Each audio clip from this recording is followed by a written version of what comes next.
Assalamualaikum warahmatullahi wabarakatuh.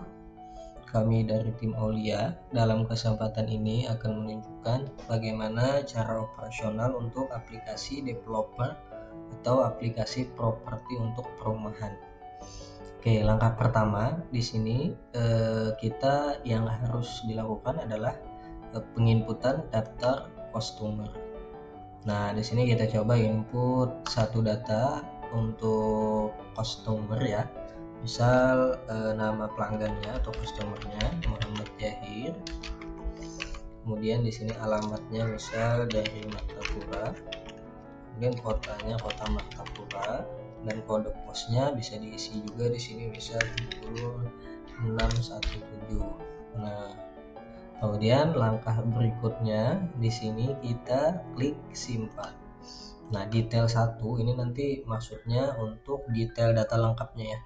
Bisa diisi di detail 1. Kemudian di sini misal kita preview. Nah, ini akan muncul data-datanya.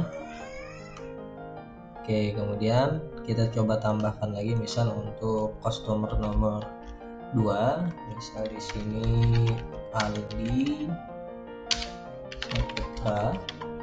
Kemudian alamatnya misal Banjarmasin, kemudian kotanya Banjarmasin. Nah, kode posnya silahkan diisi, kemudian klik simpan. Nah, ini cara untuk penginputan customer atau pelanggan atau pembelinya. Kemudian berikutnya kita input juga untuk daftar proyeknya. Nah, di sini sudah ada proyek perumahan Palam Village Blok A tipe 36. Nanti kalau ada lagi proyeknya atau lokasi perumahannya bisa diinput di tabel proyek ini. Atau perumahan Palam Village ini mempunyai blok B.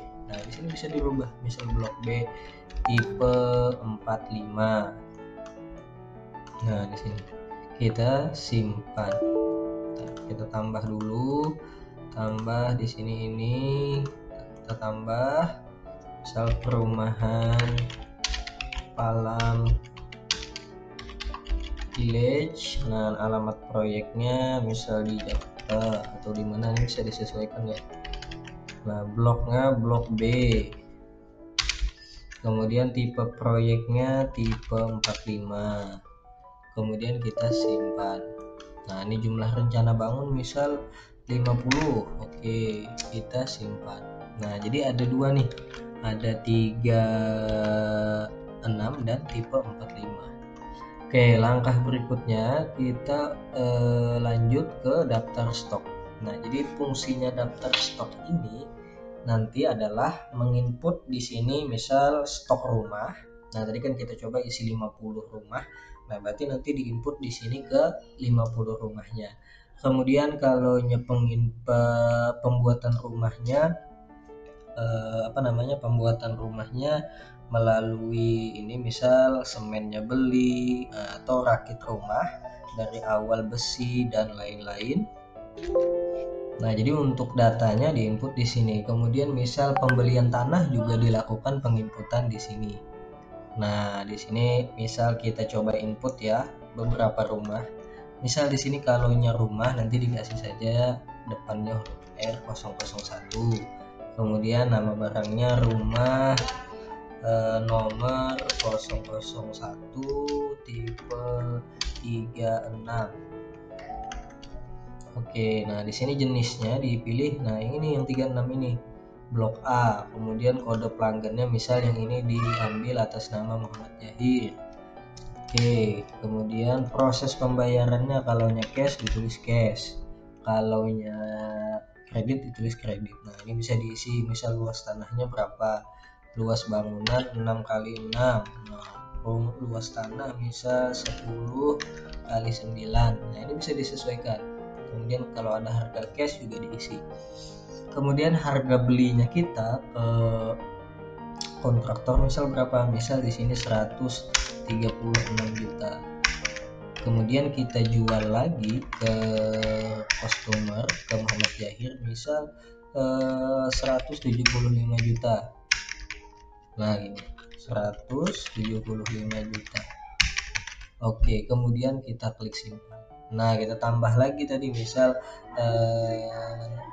R002 R002. Nah, bisa di sini nama barangnya rumah nomor 001 tapi tipenya 45 ya. Nah, jadi di sini jenisnya pilih yang 45. Kemudian pembelinya atas nama Aldi Saputra. Proses pembayaran kredit. Kemudian di sini harga belinya 175. Kemudian jualnya 250 juta. Nah, kita simpan. Nah, ini dia. Kemudian tanah ini nanti fungsinya, stok tanah ini misal kita melakukan pembelian tanah, itu bisa diinput di aplikasi. Oke, langkah selanjutnya, kalaunya daftar supplier ini nanti fungsinya ini ya, untuk melakukan pembelian rumahnya atau kontraktornya.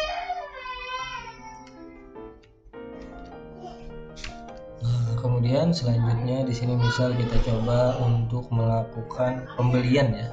Nah, jadi kita melakukan pembelian dulu ke supplier atau ke kontraktor. Nah, di sini nomor PO-nya bisa diisi 001. Kemudian tanggal belinya ini.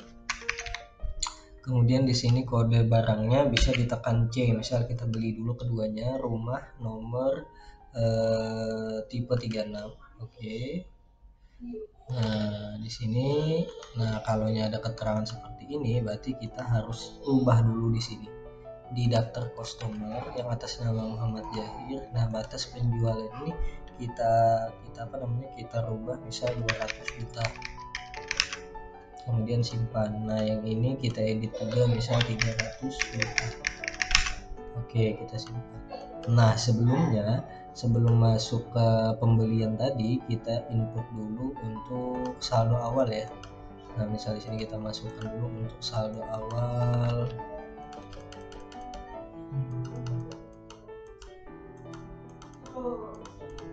Nah, di sini modal pemilik. Jadi kita input dulu untuk modal pemilik, setoran modal pemilik.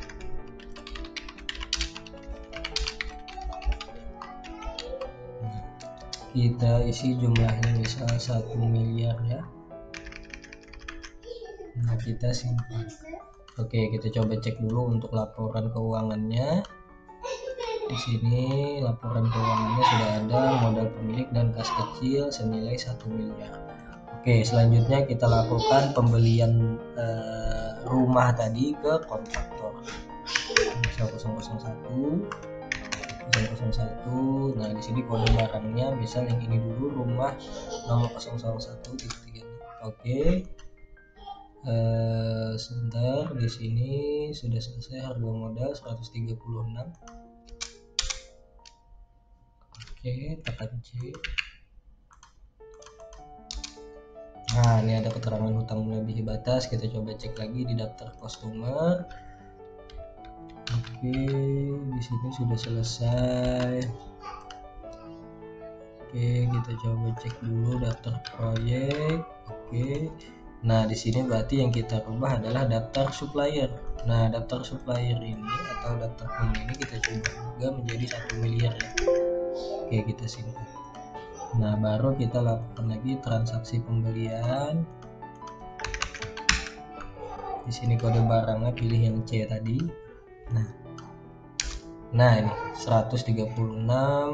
Kemudian kita beli lagi yang kedua tadi, yang 175 tadi. Nah, kemudian di sini kita lakukan pembayaran lunas ya. Jadi bayar 311 juta. Enter. Kemudian untuk menyimpan tekan F7. Oke. Nah, ini akan keluar fakturnya. Nah, selanjutnya kita cek lagi laporan keuangannya. Di sini ada laporan keuangan, data saldo. Nah, di sini ada pembelian kredit senilai 311. Nah, ini akan menambah nanti, artinya kita menambah stok kita. Jadi kita punya 2 stok rumah. Nah, ini dia punya 2 stok rumah. Langkah berikutnya adalah kita lakukan penjualan ke customer. Nah, jadi di sini dipilih dulu kode pembelinya atas nama Muhammad Jahir.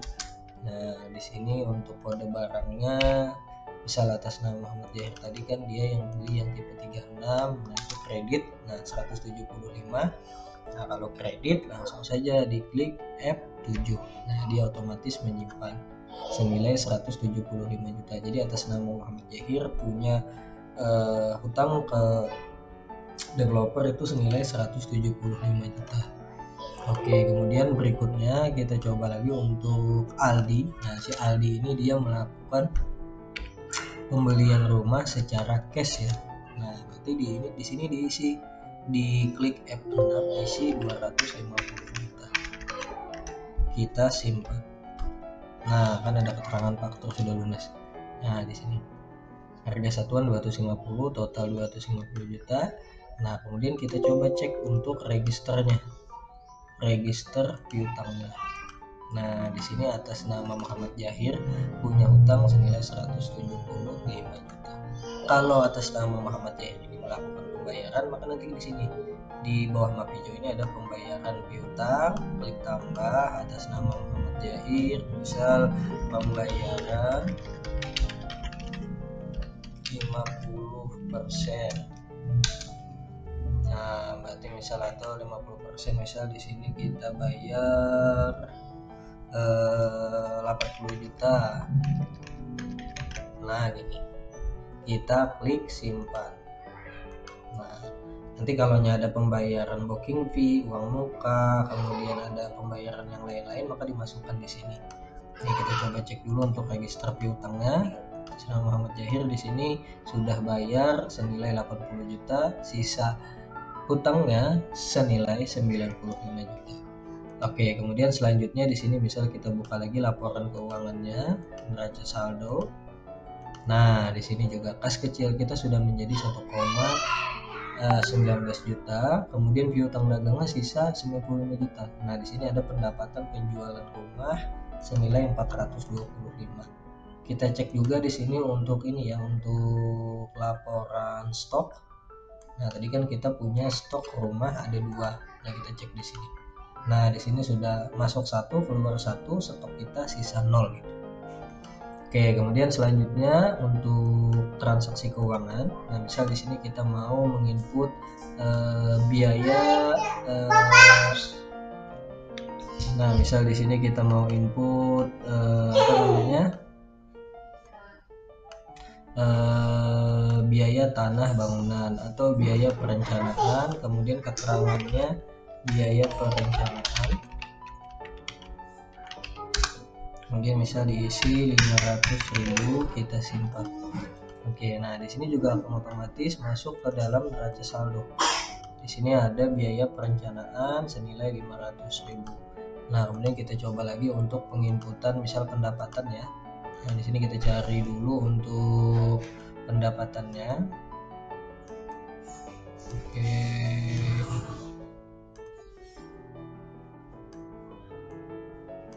Nah, misal di sini ada untuk pendapatan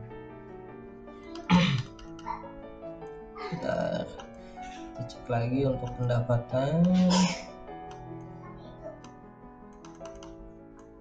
Contohnya saya pilih contoh ini ya nanti ya, untuk pendapatan lain.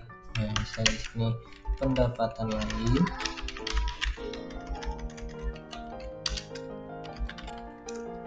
Rp1.500.000, kemudian kita klik simpan.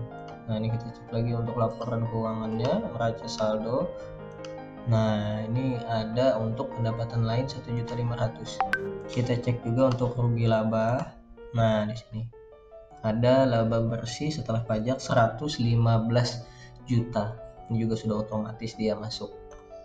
Oke, kemudian selanjutnya di sini untuk laporan harian kita coba cek. Nah, ini untuk laporan hariannya. Nah, ini perputaran uangan nanti di sini. Kemudian selanjutnya di sini ada rincian transaksi penjualan. Nah, ini untuk penjualannya nanti ya. Nah, harga beli, harga jual. Kemudian di sini kita coba lagi buka untuk laporan ini,